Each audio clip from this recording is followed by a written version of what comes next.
Alrighty, on to floor planning. Now I know it is difficult to do all these projects that deal with the function of the room because it's the decorating part that is so much fun. But believe me, embrace some of these other lessons you're learning. I actually think floor planning is a lot of fun. If you like to draw, you're going to absolutely love it. So if you want to actually create a floor plan, what you're going to need, simple things. Pen, pencil, something to write with, piece of paper. A really good measuring tape. I'm using one that's 25 feet, which is great for the bigger rooms. But I think the most important part of it is, mine shows inches, of course, but also the 1 foot, 2 foot markings with 2 feet 3 inches or 2 feet 9 inches. And I like my measurements in feet and inches because I think it's easier to take it to the paper then when you're ready to actually draw up the plan to scale. Now, I also really enjoy having someone help me, and that's Matt, and you know that. Basically, I write down the measurements and he goes all around the room and does the measuring, and it really goes fast that way. But if you're doing it on your own, here's how you start. You have to draw up a sketch of the room. Now I've had a lot of practice, and mine, may look a little better than yours, but it doesn't even matter if this is all jabberwocky. Just make sure, you have the sliding glass doors in, you have the hallways in, the front doors here. If there's any windows, make sure you mark them, just so that you have the wall spaces available to mark down your, 5 feet 2 inches, 3 feet 4 inches, that type of thing. So once you have your sketch done, grab that measuring tape and let's go measure. All right, let's start here at the front door. And you have to make sure that you're putting your markings on the right part of your paper. Well, here's my little front door area. And of course, to measure, I have to set my notepad down, which is why having extra hands makes so much sense. All right, get started right here in the corner. Between the corner and up to the trim is 6 inches.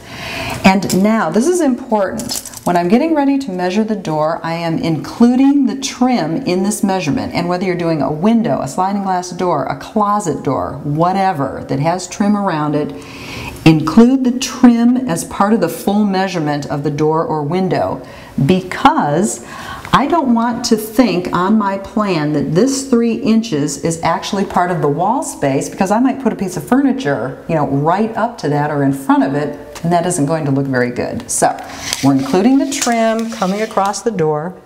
I have 54.5 inches, 6 inches, 54.5, 2.5. All right, that's enough to remember.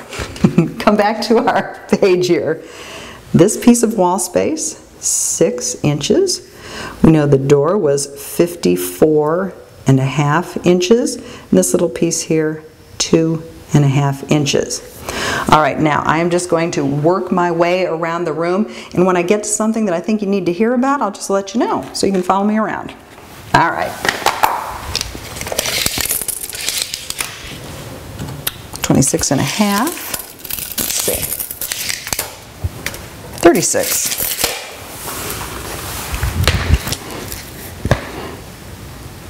26.5.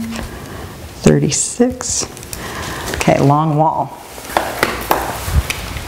Here at the long wall, I can't hold the tape measure at that end and come this far, so I pull it out and I work along the floor.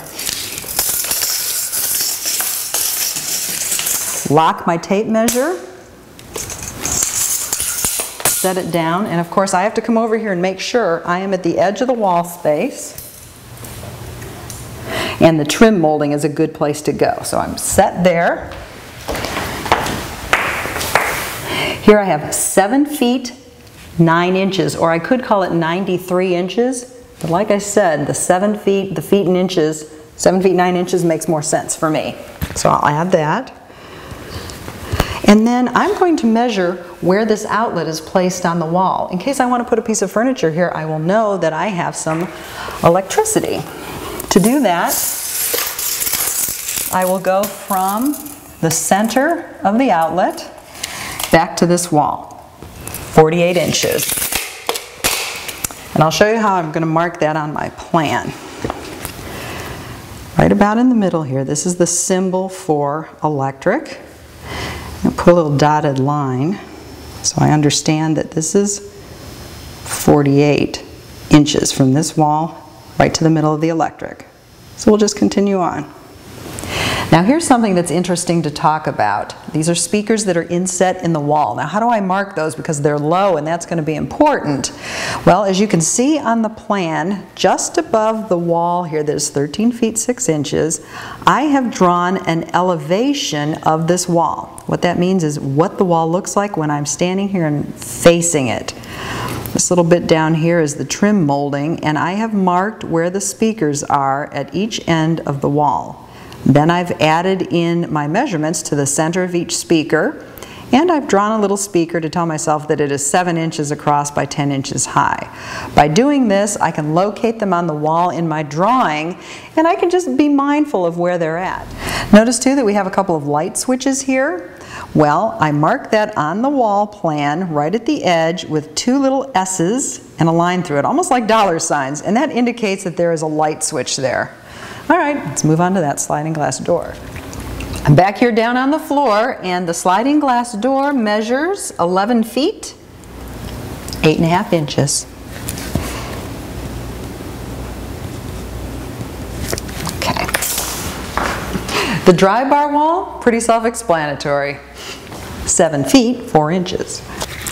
All right, my sketch is finished. I've gone all the way around the room and written down all of the pertinent measurements, at least the ones I think I need, and I'm going to transfer this now to graph paper. The reason we do that is we want it to scale now so that we can then go around and measure the furniture, cut them up to scale, and move them around on our floor plan. Now when I create a floor plan, I'm sure you've seen this before, I always do mine on white paper. Only because for me, the grid bothers my eyes a little bit, and for some people it will. If you want to do it on white paper, you will need a scale, and basically what this does is, this is at 1/4 inch, and instead of the blocks on paper, the little spaces of the blocks, the 1/4 inches are right on the scale, and if I have 8 feet, I draw a line this big because it says this is 8 feet. You also need a little triangle so that your corners are 90-degree corners. And that's not that tough. If you want to do that, you can. But let's talk about doing it on the graph paper. Here, each block measures 1/4 of an inch. And so when we have a foot on here, we have a line that covers 1 block. That's how we transfer. Let's start with something we're familiar with, which is this sofa wall. Here it says we've measured 13 feet 6 inches. And notice that we're starting up in the corner of our large sketch, so I want to start up in the corner of my graph paper. 13 feet 6 inches. So I'll put a little dot here.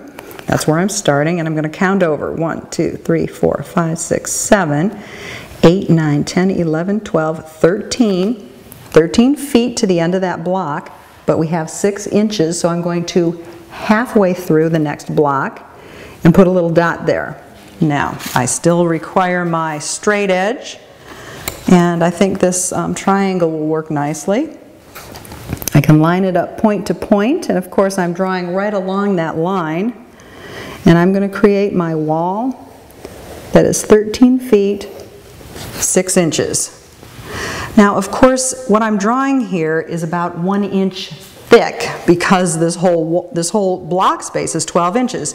Now, real walls in real homes are anywhere from 4 to 6 inches thick. So as you can see on this plan, you need to create kind of a thick wall.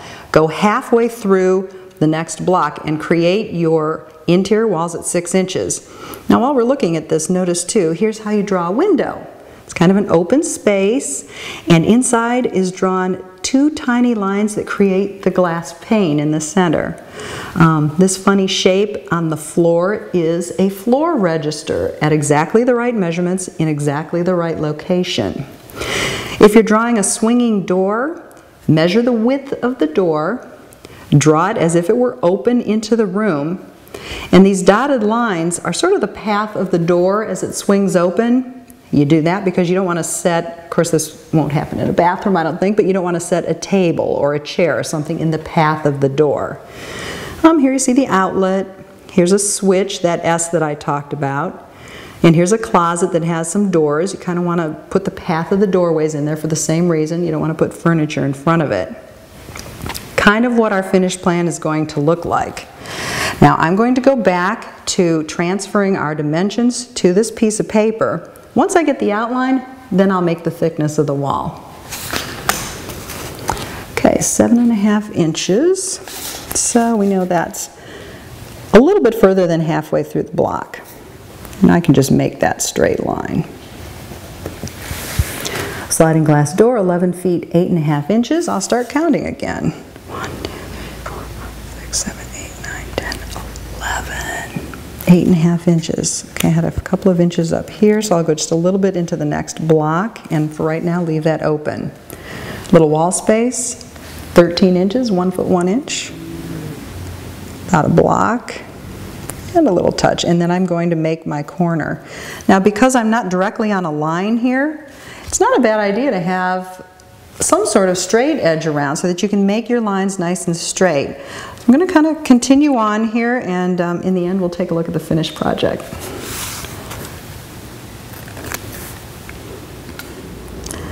Alright, final switches in place. Here we are with our finished floor plan on graph paper. It looks fantastic.